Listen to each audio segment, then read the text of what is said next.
next year this time, Sarah's going to have a baby. Now, Abraham is 99. And Sarah is 80, I don't know, about 86, 85. And Sarah starts laughing. What? I'm going to have a child. And her laugh is not just that she's going to have a child. Her laugh is, wait a minute, God, now you want to show up with a baby? No, after I gave my husband to another woman, now you want to tell me I'm going to have a child? It came about after these things. And then, I'm going to fast forward. We get to where we were last night.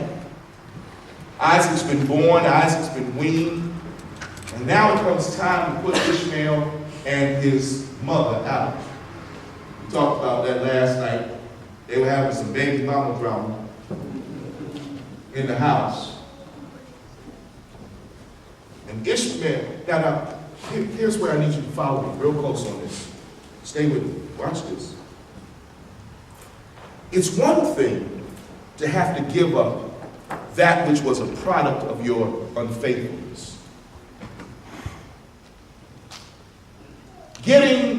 Allowing Ishmael and Hagar to leave is tough on Abraham. But, now it's tough, but you can say, okay, hey, that was from a bad period in my life. That was from a bad phase in my life. I can let that go. Hard, but you can do it. But now when we get to Genesis chapter 22, verse 1, it says now, it came about after these things that God tested Abraham. Now, the test that's coming in Genesis 22 is a culmination of everything that's happened from 12 to 22.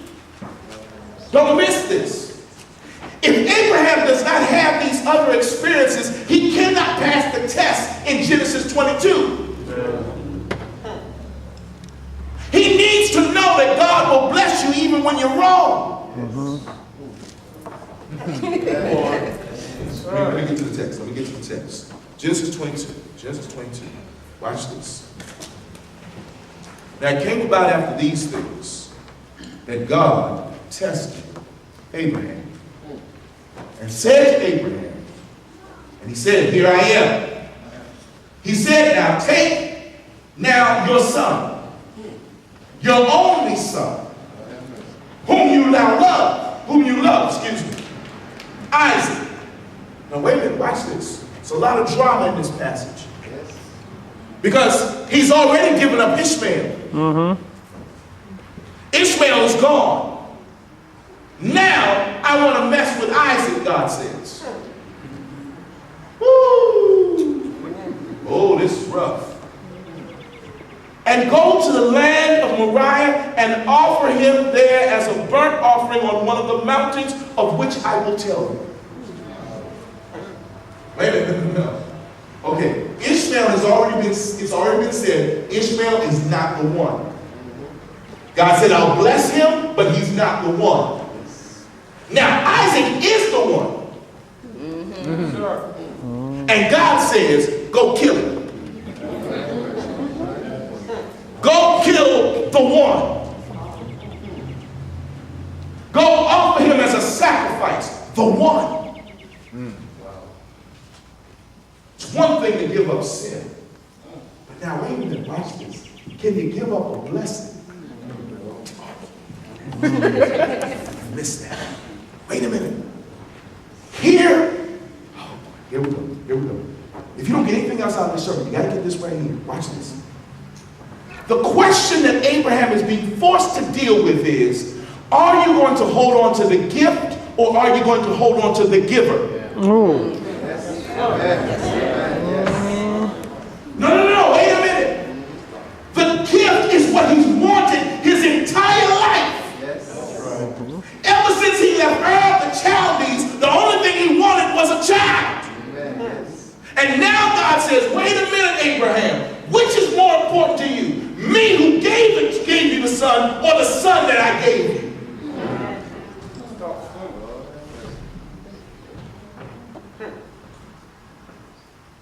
See, if you want to get to chair 1, you got to decide if you're going to hold on to the giver or the gift.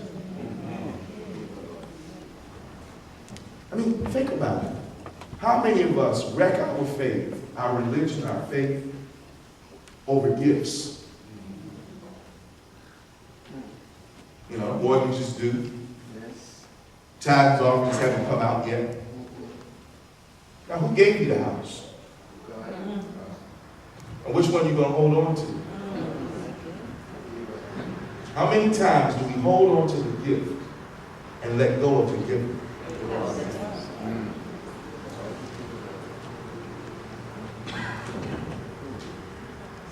And let me help you.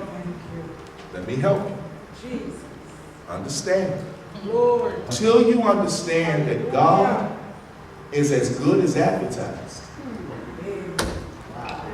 you will not hold on to the giver. You will hold on to the gift.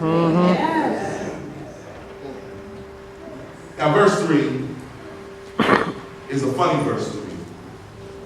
I don't know if you see the humor in it. So Abraham rose early in the morning and saddled his donkey and took 2 of his young men with him and Isaac his son. And he split wood for the burnt offering and rose and went to the place of which God had told him. And the reason why I laugh about this text, because he had to get up early. Oh, no. Listen. He had to make sure Sarah was still asleep. No. Now, I don't mean to sound colloquial or anything, but, you know, if Sarah was anything like my wife or like my mother, okay, I waited 80 plus years to have a baby. Now you want to kill it. Oh yeah, somebody gonna die, but it ain't gonna be my baby. Oh yeah, no. Abraham would have never got out of the house. Sarah killed him. Oh yeah, something's gonna die up in here. Oh well, yeah, it's gonna be a sacrifice. It ain't gonna be Isaac. You and your 100-year-old self can die. Not my baby. Not my baby. No, stop. So Abraham said, I'm going to get out of here quick. Abraham said, I'm out of here. He said, now watch this. Faith knows that you must obey quickly and immediately. Yes. Abraham did not deliberate. Abraham said, let me get out of here. Because if God said it, I got to do it. Yes. See, it came about after these things. See, certain experiences, watch this. Do you realize that your life, whatever you're going through right now, or whatever you're about to go through, or whatever you just came out of, everything previous to that was building up to that point. See, our lives are the culmination of our experiences. And you got to learn from your previous experiences. The reason some of us keep hitting our heads against the wall is because we don't learn. It came about after these things. Now, there's a lot going on in this text.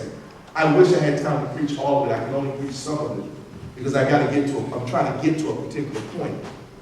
So he rose, saddled his donkey, took 2 of his young men with him, and Isaac his son. He split wood for the burnt offering, and arose and went to the place of which God had told him. Now, I want you to notice the parallel. You got to look at Genesis 12 and Genesis 22 together. Because in Genesis chapter 12, God said, go to a place that I will show you. Now, here we are again, and God